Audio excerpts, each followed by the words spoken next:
జ్యోతి ఛానల్కు స్వాగతం సుస్వాగతం. ఈ ఛానల్లో తెలుగు తోట 4కు సంబంధించిన అన్ని పాఠ్యాంశాలను, వాటి వ్యాకరణాన్ని, అర్థాలు, వచనాలు, వ్యతిరేక పదాలు, ఖాళీలు, ప్రశ్న జవాబులతో కూడిన నోట్స్ను వేరువేరు వీడియోల్లో ఇవ్వడం జరిగింది. హాయ్ పిల్లలు, ఇప్పుడు మనం 49వ పేజీలో ఉన్న ముగ్గుల్లో సంక్రాంతి అనే పాఠ్యాంశాన్ని చదువుదాం. చిత్రం చూడండి, ఆలోచించి మాట్లాడండి. చిత్రంలో ఏమేమి ఉన్నాయి అని అడుగుతున్నారమ్మా. చిత్రంలో భిన్న మతాలకు చెందినటువంటి సంస్కృతులు ఉన్నాయి. చిత్రంలో ఎవరెవరు ఉన్నారు, వాళ్ళు ఏం చేస్తున్నారు అని అడుగుతున్నారమ్మా. మొదటి చిత్రంలో క్రిస్మస్ తాత పిల్లలకు బహుమతులను ఇచ్చాడు. పిల్లలు ఆనందంగా ఆ బహుమతులను తీసుకువెళ్తున్నారు. రెండవ చిత్రంలో బుద్ధుడి రాతి విగ్రహం దగ్గర కొంతమంది ప్రార్థనలు జరుపుతున్నారు. మూడవ చిత్రంలో వారి వస్త్రధారణను బట్టి వారు ముస్లిం పిల్లలని తెలుస్తోంది. వారు ఒకరిని ఒకరు కౌగిలించుకొని రంజాన్ పండుగ శుభాకాంక్షలు తెలుపుకుంటున్నట్లుగా ఉన్నది. నాలుగవ చిత్రంలో కొంతమంది పిల్లలు గాలిపటాలను ఎగరవేస్తున్నారు. పై చిత్రం ద్వారా మనకేం తెలుస్తుందమ్మా? మొదటి చిత్రమేమో క్రిస్మస్ పండగకి సంబంధించిందని, రెండవ చిత్రము బుద్ధ పౌర్ణమికి సంబంధించిందని, మూడవ చిత్రము రంజాన్ పండుగకు సంబంధించిందని, నాలుగవ చిత్రము సంక్రాంతి పండుగకు సంబంధించిందని మనకి తెలుస్తోంది. మీరు జరుపుకునే పండుగల గురించి చెప్పమని అడుగుతున్నారమ్మా. హిందువులైనట్లయితే మేము సంక్రాంతి, దసరా, ఉగాది, దీపావళి మొదలగు పండుగలను జరుపుకుంటాము అని చెప్తే సరిపోతుందమ్మా. అదే క్రిస్టియన్స్ అయితే మేము గుడ్ ఫ్రైడే, క్రిస్మస్ మొదలగు పండుగలను జరుపుకుంటాము అని చెప్పచ్చమ్మా. అదే ముస్లింలైతే మేము రంజాన్, బక్రీద్ మొదలగు పండుగలను జరుపుకుంటాము అని చెప్తే సరిపోతుందమ్మా. 50వ పేజీలో ఉన్న ముగ్గుల్లో సంక్రాంతి అనే పాఠ్యాంశాన్ని చూద్దాం. తమ్ముడు, అత్తమ్మ ముగ్గుల పోటీలో ముగ్గు వేస్తుంది, చూడటానికి వెళ్దాం, వస్తావా? అడిగింది అనూష. ఓ పద అన్నాడు ఆదిత్య. ముత్యాల ముగ్గుల్లో ముగ్గుల్లో గొబ్బిళ్ళో, రత్నాల ముగ్గుల్లో ముగ్గుల్లో గొబ్బిళ్ళో. మైకులో పాట వినిపిస్తోంది. పోటీలు జరుగుతున్న చోట చాలా సందడిగా ఉంది. ముత్యాల ముగ్గులు, రంగుల ముగ్గులు, నాగబంధాలు, పెద్ద పెద్ద ముగ్గులు ఎంత బాగున్నాయో.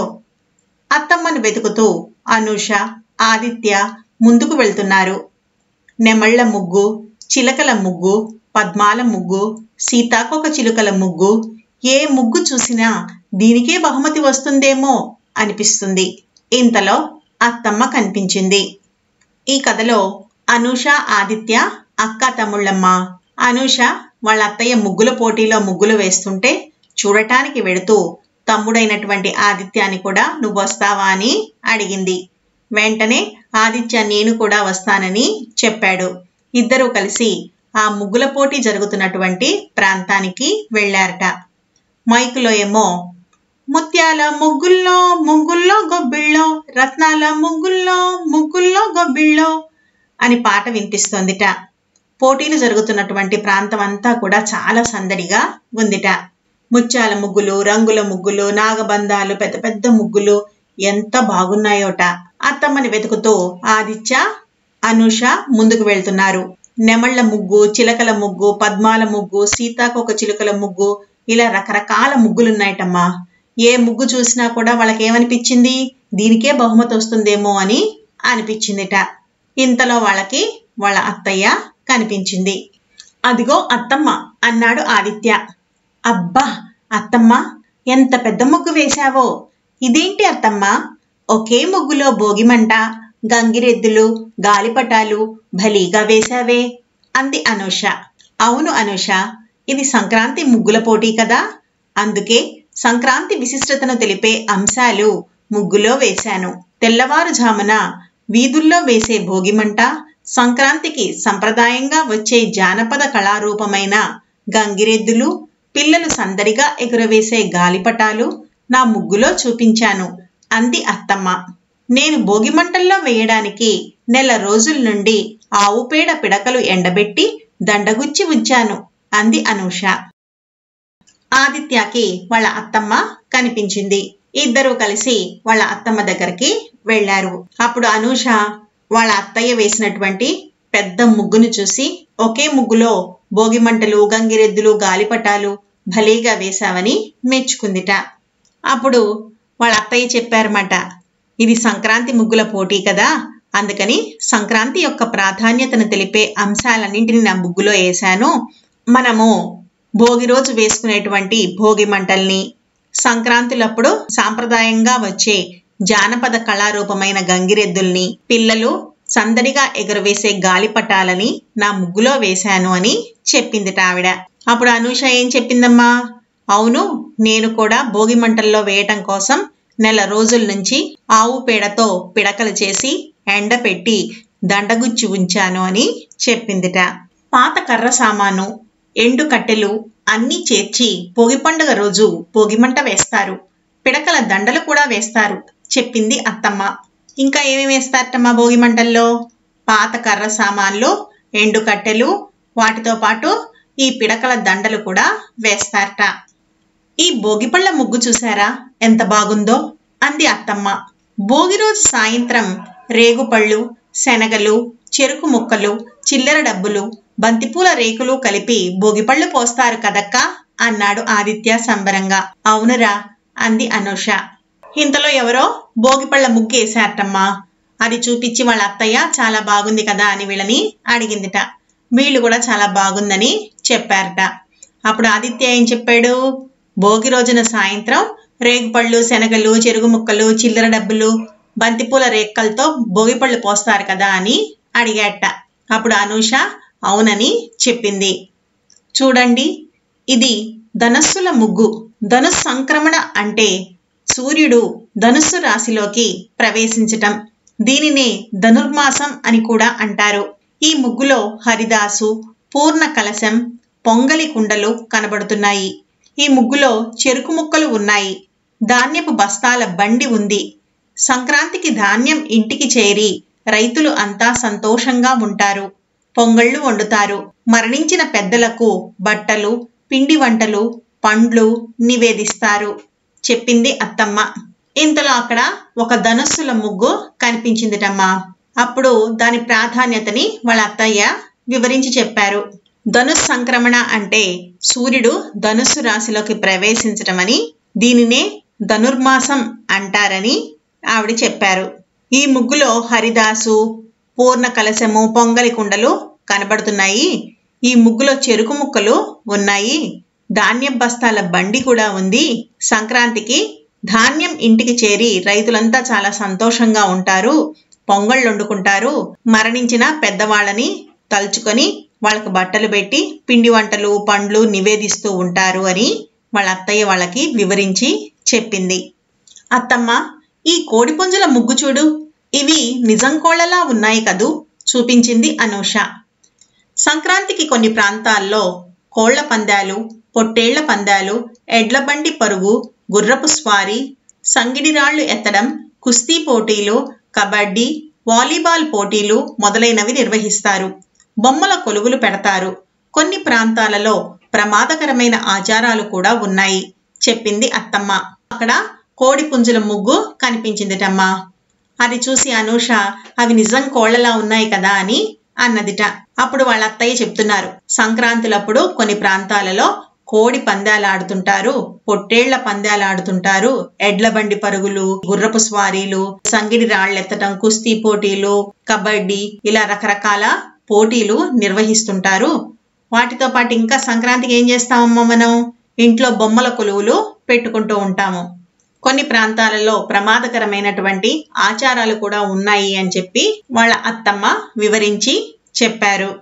అత్తమ్మ, ఈ ముగ్గు చూడు, ఒక స్త్రీ 10 చేతులలో స్టెతస్కోపు, పుస్తకం, చీపురు, గరిటె, తుపాకీ, రెంచి, చక్రం, కొడవలి, పూలదండ, టెన్నిస్ రాకెట్ పట్టుకుని మరో 2 చేతులలో పసిపాపను ఎత్తుకొని ఉంది. నల్లకోడు తొడుక్కొని ఉంది చూపించింది అనూష. ఇంతలో అక్కడ ఇంకొక ముగ్గుందిటమ్మా. ఆ ముగ్గులో ఒక స్త్రీ 10 చేతులలో 10 రకాల వస్తువులు పట్టుకున్నట్టు, 2 చేతులతో పాపని ఎత్తుకున్నట్టు, నల్లకోటి వేసుకున్నట్టు ఉన్నదిట. అది చూపించిందిట అనూష వాళ్ళ అత్తమ్మకి. స్త్రీ శక్తిని తెలిపే ముగ్గు ఇది అనూష. ఇలాగే సందేశం ఇచ్చే ముగ్గులు కూడా వేస్తారు చూడండి. వాళ్ళ అత్తమ్మ ఏం చెప్పిందమ్మా, ఇది స్త్రీ శక్తిని తెలిపే ముగ్గు అని అనూషకి చెప్పిందిట. అంటే ఏంటమ్మా, ఈ కాలంలో స్త్రీలు రకరకాల వృత్తులను చేపడుతున్నారు కాబట్టి ఆ చేతులలో రకరకాల వస్తువులని పెట్టారు.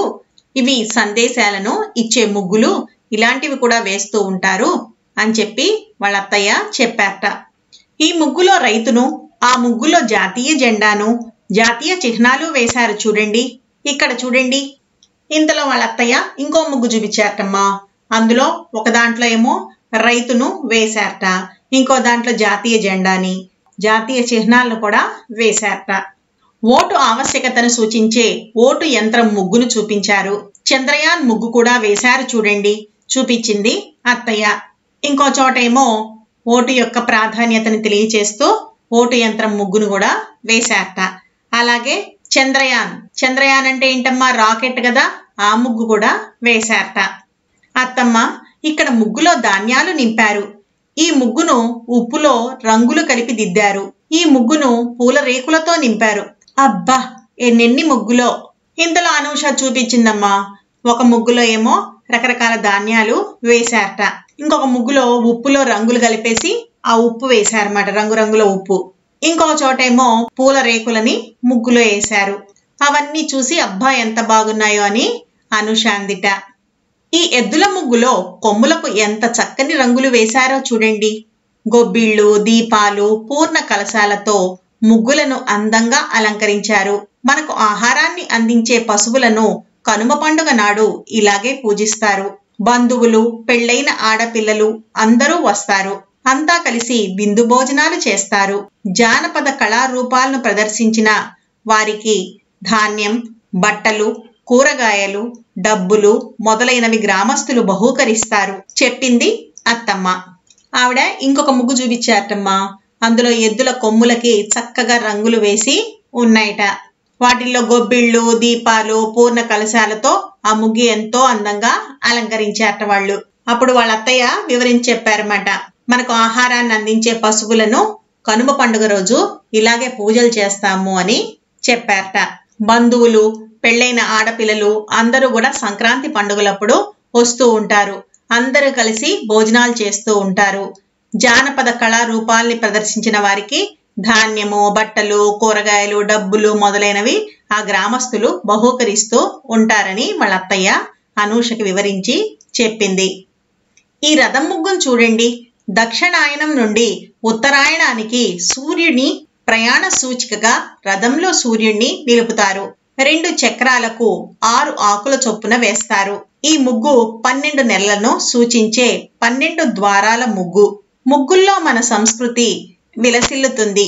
ఏ సంస్కృతి సంప్రదాయాలైనా, పండుగలు, ఆచార వ్యవహారాలైనా అందరూ కలిసిమెలిసి ఆత్మీయంగా ఉండటానికే. ఏ రకమైన భేదభావాలున్నా అంతా మరిచిపోతారు చెప్పింది అత్తమ్మ. అక్కడ ఒక రథం ముగ్గు కూడా ఉన్నదిటమ్మా. దక్షిణాయనం నుండి ఉత్తరాయణానికి సూర్యుడు వస్తున్నట్టుగా వేసి సూర్యుణ్ణి ఆ రథంలో వేస్తారట. ఆ 2 చక్రాలకు 6 ఆకుల చొప్పున వేస్తారటమ్మా. ఈ ముగ్గేమో 12 నెలలను సూచిస్తుందిట. ఇది 12 ద్వారాల ముగ్గు. ఈ ముగ్గులు అనేవి మన యొక్క ఆచార వ్యవహారాలన్నిటినీ తెలియచేస్తూ ఉంటాయి. ఏ సంస్కృతి సాంప్రదాయాలైనా, పండుగలైనా, ఆచార వ్యవహారాలైనా అందరూ కలిసిమెలిసి ఆత్మీయంగా ఉండటం కోసమే ఏర్పాటు చేయబడ్డాయి. ఏ రకమైనటువంటి భేదభావాలున్నా అన్నీ మర్చిపోయి అందరూ కలిసికట్టుగా ఉండటం కోసమే ఈ పండుగలను మనం జరుపుకుంటాము అని అత్తమ్మ వాళ్ళకి చెప్పింది. చూసారా పిల్లలు, ఈ పాఠంలో ముగ్గుల ద్వారా సంక్రాంతి పండుగ యొక్క ప్రాధాన్యతనంతా కూడా చక్కగా వివరించారు. తరువాత వీడియోలో ఈ పాఠ్యాంశానికి సంబంధించిన వ్యాకరణాన్ని చూద్దాం.